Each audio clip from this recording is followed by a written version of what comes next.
শেষ পর্যন্ত দেখা মিলেছে কাঙ্ক্ষিত বৃষ্টির। বৃষ্টিপাত দীর্ঘক্ষণ না হলেও তীব্র তাপদাহে নাকাল দেশবাসীকে খানিকটা স্বস্তির পরশ দিয়েছে দেশের বিভিন্ন অঞ্চলে হয়ে যাওয়া এক পশলা বৃষ্টি। চট্টগ্রাম, সিলেট ও রংপুর বিভাগে বৃষ্টি হয়েছে। এদিকে আজ দেশের কিছু এলাকায় ৬০ কিলোমিটার বেগে ঝড়ের পূর্বাভাস দিয়েছে আবহাওয়া অফিস। আরও জানাচ্ছেন ইমতিয়াজ আলম।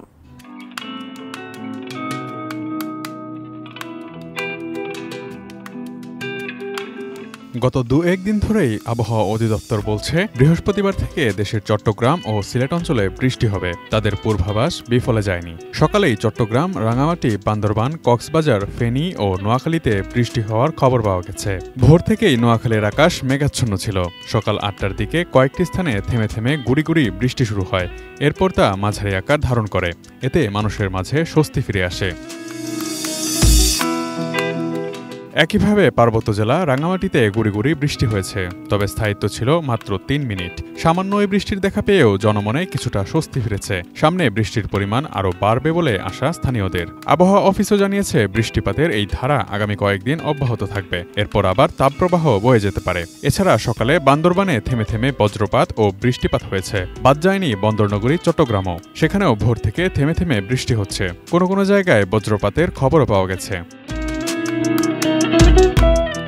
দীর্ঘ ১৫ দিনের বেশি দাবদাহের পর রংপুরের বিভিন্ন স্থানে রাতে বৃষ্টির দেখা মিলেছে। এর ফলে স্বস্তি ফিরেছে এলাকায়। কক্সবাজারের কুতুবদিয়ায় সকালে সর্বোচ্চ ২৮ মিলিমিটার বৃষ্টিপাত রেকর্ড করা হয়েছে। সেখানে মাঝারি আকারের বৃষ্টিপাত হয়েছে। এছাড়া কক্সবাজার জেলা শহরেও সকালে বৃষ্টি হয়েছে। সানবিট সব দিবে সামাল। সানবিট ম্যাজিক প্রেস ডিশওয়াশিং এর মাথা ঘোরানো সলিউশন।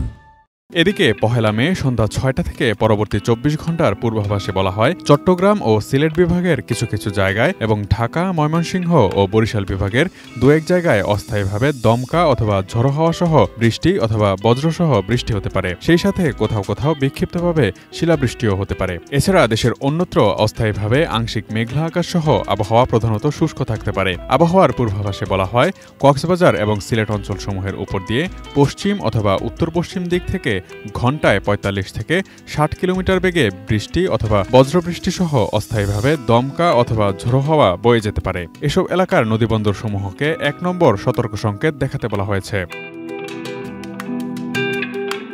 এদিকে যশোর, খুলনা, চুয়াডাঙ্গা, পাবনা ও রাজশাহী জেলাসমূহের উপর দিয়ে অতি তীব্র তাপপ্রবাহ এবং টাঙ্গাইল, ফরিদপুর, গোপালগঞ্জ এবং খুলনা বিভাগের অবশিষ্টাংশের উপর দিয়ে তীব্র তাপপ্রবাহ বয়ে যাচ্ছে। এছাড়া দেশের অন্যত্র মৃদু থেকে মাঝারি ধরনের তাপপ্রবাহ বয়ে যাচ্ছে এবং তা কিছু কিছু জায়গায় প্রশমিত হতে পারে। দেশের পশ্চিমাঞ্চলের দিনের তাপমাত্রা সামান্য হ্রাস পেতে পারে এবং দেশের অন্যত্র তা ১ থেকে ২ ডিগ্রি সেলসিয়াস পর্যন্ত হ্রাস পেতে পারে। সারা দেশে রাতের তাপমাত্রা প্রায় অপরিবর্তিত থাকতে পারে।